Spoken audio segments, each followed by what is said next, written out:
Olá, boa tarde a você que está conectado aqui com a gente no Notícias Agrícolas, aguardando pelas informações do mercado. A soja hoje lá em Chicago acabou devolvendo parte dos ganhos das sessões anteriores, mas o mercado está sendo testado. A gente vai entender um pouquinho o que significa esse teste de mercado que está acontecendo nesse momento e mais do que isso, vamos entender para onde esse mercado tem possibilidade de caminhar a partir de agora. Essa análise quem faz para a gente é o meu amigo Aaron Edward, que está lá nos Estados Unidos. O consultor americano está de olho no que está acontecendo aí no mercado e tem dicas importantes aí para a gente. Seja bem-vindo, viu, Aaron? Obrigado mais uma vez por estar aqui com a gente, nos ajudar a entender um pouco mais essa dinâmica de precificação. Um dia de devolução aí, um pouco de preços, né, da soja. Algum motivo específico, Aaron? Alguma coisa que aconteceu que fez esse mercado recuar hoje? Muito bem. Sempre tem notícias, mas sendo bem sincero, a minha opinião é que mais uma questão técnica. Em meados de $14 por bushel em Chicago, 14,40 ou 14,50, dependendo do contrato, é um ponto de bastante resistência. Então, é um teto de preços e a gente chegou, se olhar os últimos 3 pregões, nós estamos testando esse patamar de preço. Passa um pouco, aí devolve, aí tenta subir de novo, aí não consegue. Então, a grande pergunta é, nesse patamar, o preço vai fracassar, e isso é um teto para ser vendido, ou ele vai romper e o preço vai subir e esse patamar vai começar a agir como um suporte de mercado? Essa é a grande pergunta. Então, a negociação de baixa de hoje, para mim, não preocupa muito, a não ser que significa que nós não conseguimos superar o teto. Então, aí que vem a ótica humana, né? O que nós devemos esperar desse mercado? Na minha opinião, nós temos um mercado de soja em Chicago bem sustentado. Estamos terminando a safra agora, norte-americana, então essa pressão de venda da safra, na minha opinião, deve cessar um pouquinho, deve parar. E se olhar os preços, as baixas têm sido cada vez mais altas. Soja no Brasil, metade da lavoura foi plantada, então qual que é a próxima notícia? Se tiver qualquer susto climático no Brasil ou uma dificuldade de escoar produção por qualquer motivo, logístico, ou um aumento na demanda pela China ou por outro país, qualquer desculpa diferente do mercado, para mim, é a oportunidade de rompermos esse patamar e alcançarmos, tentarmos, por exemplo, testar de novo os $15. Então, eu sou otimista em relação a esse mercado, no curto prazo, pelo menos. Você acredita então que essa resistência que o mercado está tentando aí romper, ela vai ser superada aí ao longo do mês de novembro, certo? Exatamente. A minha expectativa hoje, começo de novembro, meio do plantio no Brasil, safra concluída. Eu ficaria surpreso se a gente não conseguir romper esse patamar e tentar uma subida boa em Chicago, talvez chegando nos $15 novamente, no curto prazo, até o fim de novembro. É algo para acompanhar de perto, mas hoje a minha opinião é essa. Muito bem. Agora, entre os motivos que você selecionou aí para a gente entender por que isso poderia ser viável, você colocou aí o fim da safra, o fim da colheita americana, na verdade, o que diminui a pressão de oferta. Você colocou a safra incerta aqui no Brasil, que ainda depende do clima para se concretizar. Ah, mas tem alguns outros fatores que eu queria que você comentasse. E a questão da demanda, né? Como a demanda vai se comportar daqui para frente. Mas tem outros fatores que eu queria que você comentasse com a gente também. Por exemplo, como é que estão os prêmios aí nos Estados Unidos? Isso é um indicativo também de que o mercado segue firme, Aaron? Exatamente. Então, toda vez que você tem uma movimentação de preços, você tem que perguntar quem está comprando, quem está vendendo. Então, os prêmios estão fortes. Isso quer dizer que, além do preço em Chicago, o mercado físico está buscando soja, buscando milho. Diria que o prêmio por aqui está até mais forte no milho do que na soja, mas está firme em ambos. Então, é evidência de demanda real, seja para exportação. Eu sei que existe as preocupações com exportação através do rio Mississippi. De fato, o rio está baixo, é uma história importante para acompanhar. Por hora ainda está saindo produção, mas é uma história muito importante para acompanhar. Mas tem um mercado doméstico também nos Estados Unidos. Então, pode ter uma mudança? Pode. Mas hoje o prêmio está forte e tem evidência de demanda. E isso é do lado físico, pessoas que querem o grão de fato. Quem mais está comprando, na semana passada, finalmente, os fundos, os especuladores, o capital grande voltou a comprar soja. Então, eles podem mudar de opinião nessa semana? Podem, mas a movimentação de preço me leva a pensar que eles estão percebendo que existe um estoque apertado e que eles estão mais preocupados de estar vendendo esse mercado comprando e estão comprando. E quando você tem compradores que estão aceitando o preço, ou até melhor, porque o prêmio está forte, você tem especuladores indispostos a vender e dispostos até a comprar mais soja, o mercado está bem sustentado. Então, por isso que eu acho que tem maior chance de romper pelo lado de cima e superar essa resistência, que depois vai passar a agir como suporte, do que cair. É algo para acompanhar de perto, mas hoje o mercado de soja parece bem sustentado, parece que tem fôlego, pelo menos no curto prazo, para ter uma arrancada. E essas bases de preços vão aumentando, né? Elas vão melhorando à medida que esses compradores estão mais ávidos aí a participar, né? Pois é, pensa no comprador, abaixo de 13,80 eu compro, aí não tem mais, então abaixo de 14 eu compro, aí não tem mais, abaixo de 14,20 eu compro. Agora parece que abaixo de 14,30 já tem comprador disposto, porque o preço caiu até e aí logo achou sustentação. Então, a minha opinião é que talvez vai mais alguns pregões desse sobe e desce e tal, mas tem sustentação firme, na minha opinião, no curto prazo. Talvez precise de uma desculpa aí, de um headline, né, de uma notícia para a gente romper e chegar nesses patamares, mas mais cedo ou mais tarde eu acho que a gente vai dar essa arrancada em novembro. Outro fator que você colocou, e eu queria te questionar sobre isso, é a volta da demanda. A demanda está acontecendo, mas e o papel da China, Aaron? Como é que a gente tem que entender o papel da China nessa demanda que está acontecendo?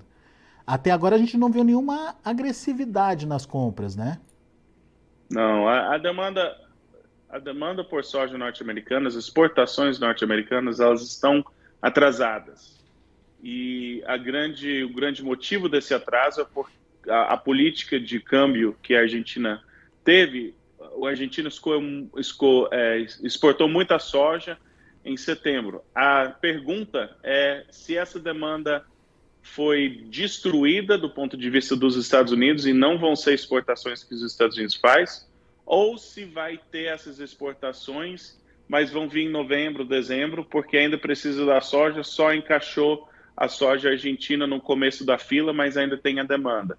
E hoje ainda não teve força de demanda suficiente para a gente falar que essa demanda não foi perdida. Eu continuo achando que com os estoques apertados, essa demanda vai vir mais cedo ou mais tarde. Mas não tem até agora e está todo mundo de olho no Brasil. Se o Brasil tiver toda a soja que vai ter, o comprador vai estar mantendo os estoques o mais baixos possível até a chegada da safra brasileira, na torcida de conseguir uma soja barata do Brasil.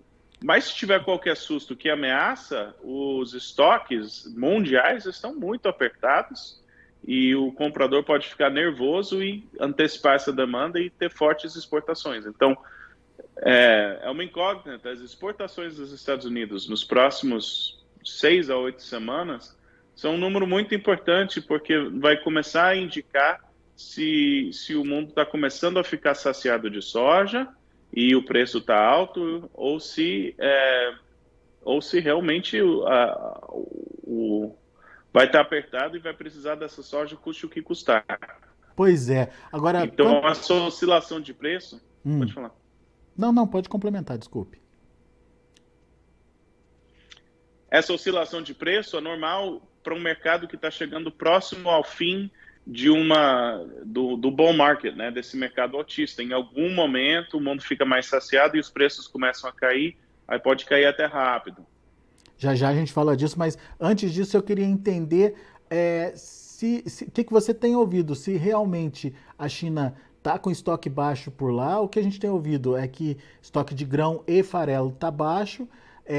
E se realmente isso é fato, e se realmente eles vão ter que voltar às compras ou se eles vão conseguir ter fôlego aí para a chegada da safra brasileira, que é só o ano que vem daí, né? A minha opinião é que mais cedo ou mais tarde é, eles estão precisando. A minha Né? opinião é que os estoques estão baixos, precisam dessa soja. Se só olhar os números macro mundiais, não tem muita soja. Onde que está essa soja? Hoje praticamente está nos Estados Unidos. E embora eu acho que o Brasil vai produzir muito mais soja do que produziu ano passado, os números atuais, por exemplo, pela Conab, são muito altos. Eu diria quase altos demais. Então, eu acho que nós vamos ver essa demanda tanto pela soja norte-americana quanto pela soja brasileira. E por isso que eu afirmo que os preços estão bem sustentados, pelo menos no curto prazo.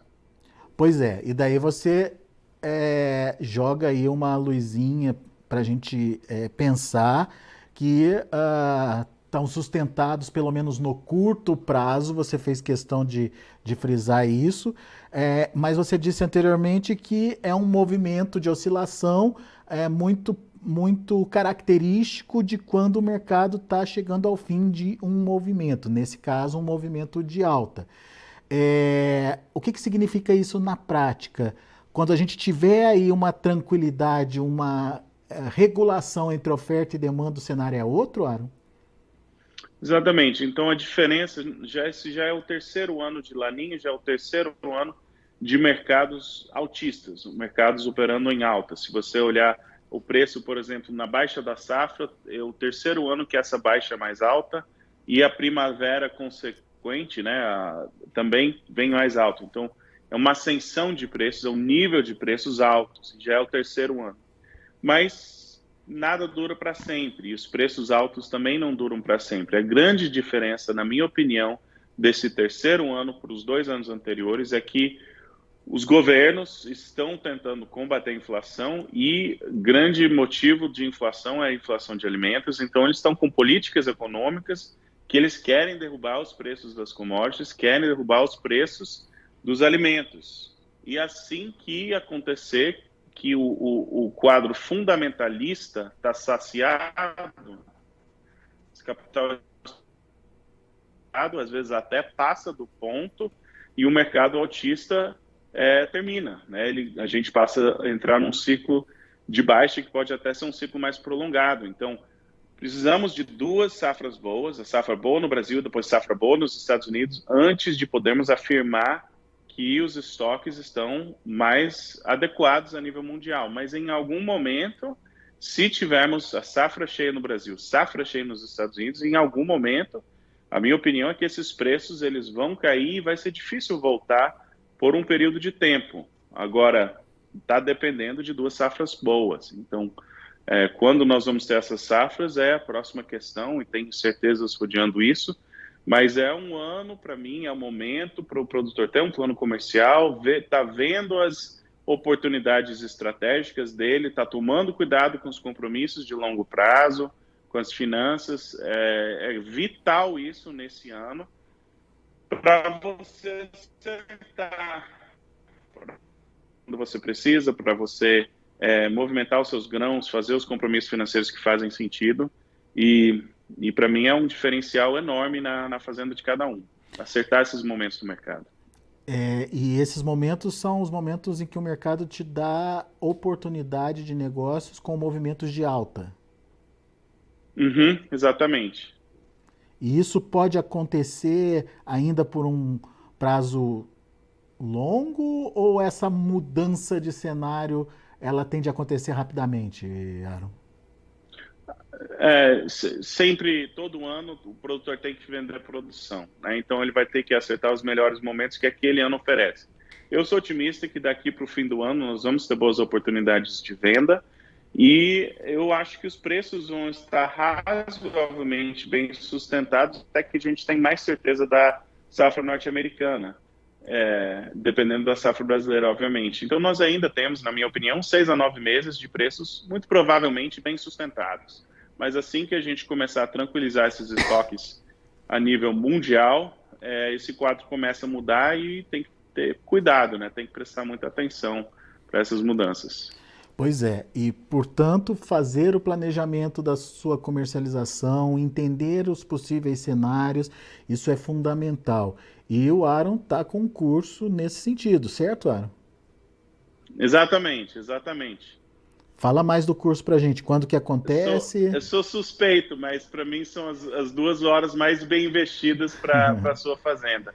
Vai ser quinta-feira, dia 17, em novembro, e é um valor baixo, R$ 199, 2 horas, bem prático para implementar na tua fazenda, para você montar o teu plano comercial para o ano e ter ferramentas para montar para anos futuros. Então, tira aí, separe 2 horinhas. Eu sei que está corrido com o plantio e tudo mais, mas separe um tempinho, vamos participar junto. E se quiser entrar em contato, o melhor contato é o WhatsApp, eu acho que eles vão colocar ali na tela. Só entrar em contato, qualquer dúvida, tendo interesse, a gente acerta os detalhes e vamos manter essa conversa aí.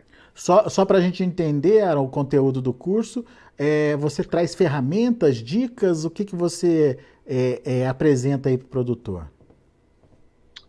São 4 segmentos e é para montar o plano comercial e aí o que eu chamo de sistema manancial, que é o sistema que a gente desenvolveu, que ajuda o produtor a ter alertas de quando executar as vendas em sua fazenda. Então é bem pragmático e ferramentas mesmo para ele saber como fazer o plano comercial dele e como executar e comercializar seus grãos com confiança e sabendo que ele está tomando decisões bem informadas e acertadas na hora de vender. Legal. Então, curso online, dia 17/11, quinta-feira, às 19 horas, pelo horário de Brasília. O telefone, o WhatsApp, é esse aqui, ó, que você está vendo na tela. É o +1, porque é o WhatsApp do Aaron lá dos Estados Unidos, mas você pode acrescentar esse número no seu WhatsApp e já conversar direto com o Aaron sobre a participação aí no curso. Certo, Aaron?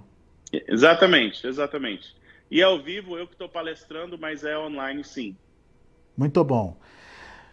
Feito então o convite, não perca essa oportunidade de se planejar, principalmente nesse momento de volatilidade, entender qual é o melhor momento para fazer a sua participação no mercado, ter ferramentas que te subsidiam aí a tomar essa decisão. É um curso de 2 horas, como disse o Aaron, são 2 horas bem importantes aí para você entender aí como o mercado funciona e, mais do que isso, participar e tirar o melhor resultado aí na sua comercialização. Obrigado, viu, Aaron? Mais uma vez, obrigado pela participação. Volte sempre. Abraço. Valeu, abraço. Tá aí Aaron Edward, direto lá dos Estados Unidos, trazendo as informações do mercado. O Aaron está otimista com esse movimento da soja. Ele disse que tem fundamentos que justificam uma retomada do movimento de alta. A soja precisa só romper esse teto, né, essa resistência que está em torno aí dos 14,40, 14,50. Rompendo esse patamar, pode até buscar os $15 por bushel. E o Aaron acredita que isso vai acontecer ao longo desse mês de novembro. Isso deve ter ou deve ser encarado por você como oportunidade de negócios. Então, fique atento aí a essa possibilidade e, obviamente, se planeje, né?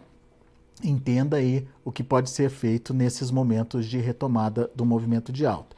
Vamos aos preços, vamos ver como encerraram as negociações lá na Bolsa de Chicago, de olho na tela. Hoje foi um dia negativo, mas, segundo o Aaron, ele não está preocupado com essa queda não. É só porque o mercado tentou romper aquela resistência dos 14,40, 14,50, não deu conta e acabou recuando para tomar novo fôlego. Esses novos fôlegos podem impulsionar e romper essa resistência nos próximos dias. O novembro fechou a $14,26 por bushel, uma queda de 13 pontos mais 25.